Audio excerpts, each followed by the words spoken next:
Hi, this is Mika. Welcome to Leave Taken. Here at Leave Taken, I talk about all things witchy, law of attraction, manifesting, esoteric, and everything else in between. Today, I want to talk about shielding, specifically about shielding yourself from energy vampires. They exist. There are some people out here who literally um, drain you dry. I think we all know people who are like that, and it's tough sometimes dealing with them because, especially if it's people we know and love and care for, and it's like there's always a freaking crisis. Well, now this is the holiday edition, so they now they have the holidays to be concerned about, or something around the holidays, whether they're complaining about what they have to spend or what they don't have, or what somebody's not doing for them for the holidays, or they don't have anybody, or they don't like the person they're with. Whatever the situation is, or it could be your kids, let's just be honest, wanting, feeling like their world is going to end if they don't get something specific for the holidays. And they have to tell you about it all the time. And you're dealing with your own stressors and issues because maybe you're not in a position to get that thing, or maybe you're going through your own stuff, and you're just listening, and they hear, they come to you all the time.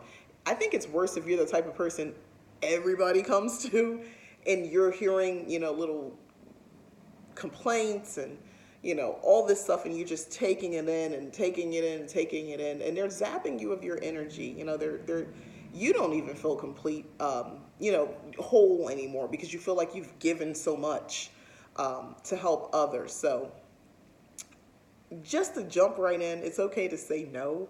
It's okay to tell people no. It's all, even if it hurts their feelings a little bit. I mean, you don't have to be mean when you say no, but you know what? There are people that you kind of got to say no. You may have to be a little bit more firmer because they just don't get it. They're so used to you just listening, nodding, agreeing, and helping. And the idea that maybe you don't want to do that right now is foreign to them. So they may, feel taken aback. So they'll get over it. It's okay. Now, to bring in more of a mystical part to this, I would say use affirmations. Start your morning off. And this is something, think of an affirmation that means a way, something to you that reminds you to set boundaries, that reminds you to be able to confidently tell someone no, and to let someone know that you don't want to do this thing anymore, or you don't want to partake in this situation, whatever it is. Find an affirmation that represents that to you, and say it. You say, listen, I'm somebody who has, I had something going for a while. Well, this was a mantra that I was doing, but I would speak it at the top of the hour. um, I think I would do it like 20 times at the top of the hour. I would say it every hour. I did this for the day. I did this actually for a few days. And listen, that works. It's very powerful. Spells, you're speaking these words, and what you speak and how you think, and, you put the action behind it. And so it is. It's done. So affirmations are wonderful, and they're wonderful spells, to be honest. I call them in my mind little charms that you can say to sort of keep your energy in alignment with, the purpose of the affirmation. So use affirmations. The other thing is, you want to do more self-care work, self-care magic. So outside of the actual self-care, you want to ritualize, make your self-care ritualistic. And rituals are typically defined as doing something kind of the same process, the same way, about the same day or the same time. It's the consistency of it all becomes ritual. Of course, the ceremonial piece of it also defines it as being a ritual. So for me, I have a thing where Thursdays are kind of like my beauty days, where I'm going to work on skincare. That's the day I usually wash my hair. I do a deep condition. If I want to do any sort of exfoliating anywhere, let me change that off. I'm doing so, I'm exfoliating, whatever it is, I want to try to, some sort of all body scrub or something like that. Thursday's the day. I could do it any other day, but the ritual is on Thursday. So everybody knows that's my time. I'm not going anywhere, at least for the most of the day. I have to go somewhere early or maybe later, but that is my time. Leave me alone. Let me be. But no, I interact with my family. I still cook dinner. I do all those things. But it's my pamper day where I pamper myself. And it's become a ritual. Everything how I do it. And I do it with, my intent is always with love and consideration for myself. My outer self. I feel good, so my inner self, gets a boost. But I enjoy the entire process. I don't look at taking care of my outer exterior, hair, skin, and all that sort of stuff, and nails. I don't look at it as a chore. I don't look at it as something I dread or I don't feel like doing, or, oh God, I gotta wash my hair, I gotta do this. I purposely don't do that. I actually find it enjoyable and relaxing, but I enjoy the process. I make it fun. I make it enjoyable, I should say, with the products that I make for myself, that I use, that I charge with my magical intent, for health and, for a glow or for, hair or whatever it is I'm doing. So all, it's a ritual for me, and I typically follow the same process. So yeah, you want to ritualize, I don't even know if that's the word, ritualize your self-care. Beyond just the beauty piece of it, self-care means a lot of things. So if you have something where you like to make sure you have a cup of tea at night and you read a book, and the books that you read are truly enjoyable to you, it's something that, feeds you, and you're looking forward to it, and you sort of escape from your world. Not saying that things are bad, but let's say you want to embrace something else for a while and kind of just escape. Books are great for that, and having a nice cup of tea or wine is perfectly, fine too. But yeah, if that's something that you do nightly and that's your ritual, that's what you do at the end of the night, that's fine. In the same way, in the morning, there's some people who do meditation first thing in the morning.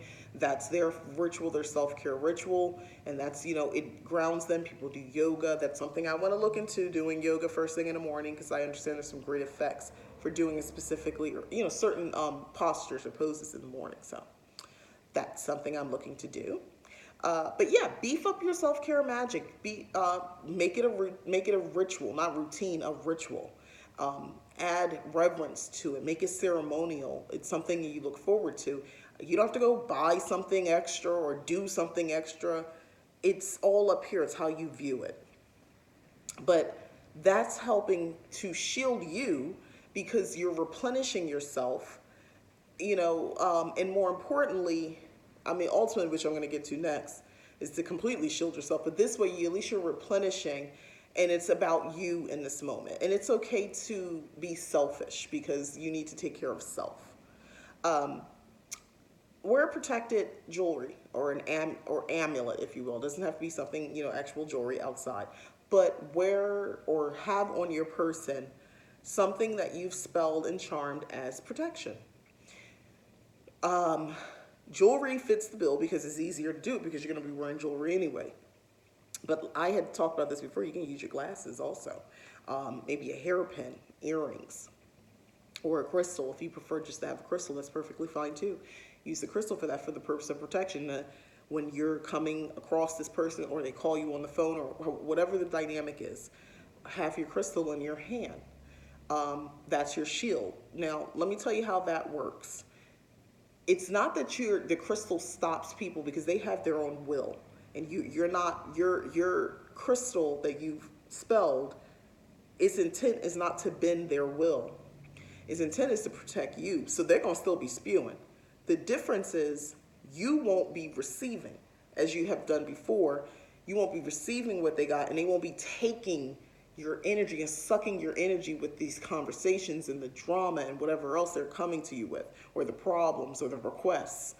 Instead, that exchange won't be happening, because you're going to be holding your protective crystal, amulet, jewelry, whatever.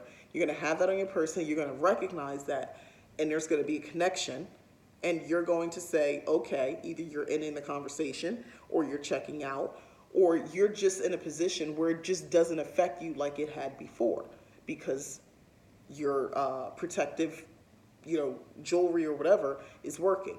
So that's one of the ways to ultimately shield yourself. Of course, you can do there's other type of spells you can do, but I'm not about doing something to the person because a lot of people don't even realize they're doing it. We all know people who were like that. They don't mean any real harm. They just suck the life out of you when you deal with them because there is literally always drama. There's literally always something, and not the good, juicy kind, right? Not that it's okay to gossip and do all that stuff. I mean, not too much. But it can be fun. Let's be honest. We all know we should stay away from too much gossip. But the occasional little bit of information you might come across might be mildly entertaining. And that's okay. Don't beat yourself up about that. I don't. I think the issue is when they have a real life reality TV show happening, if not worse, or soap opera, which is even crazier in real life soap opera. That's where for you to be there for them requires you leaving a conversation depleted of energy. That's not cool.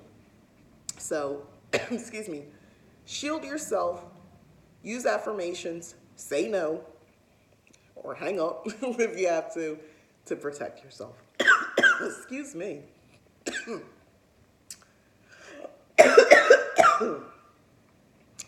me. Thank you for watching. This is Leap Taken. I'm gonna get some more tea. It's all allergies. I can't adapt. I'm trying to adapt here. Thank you for watching. If you like the video, like it. If you have not subscribed, go ahead and subscribe. I'm going to get myself together. Thank you for watching. Bye.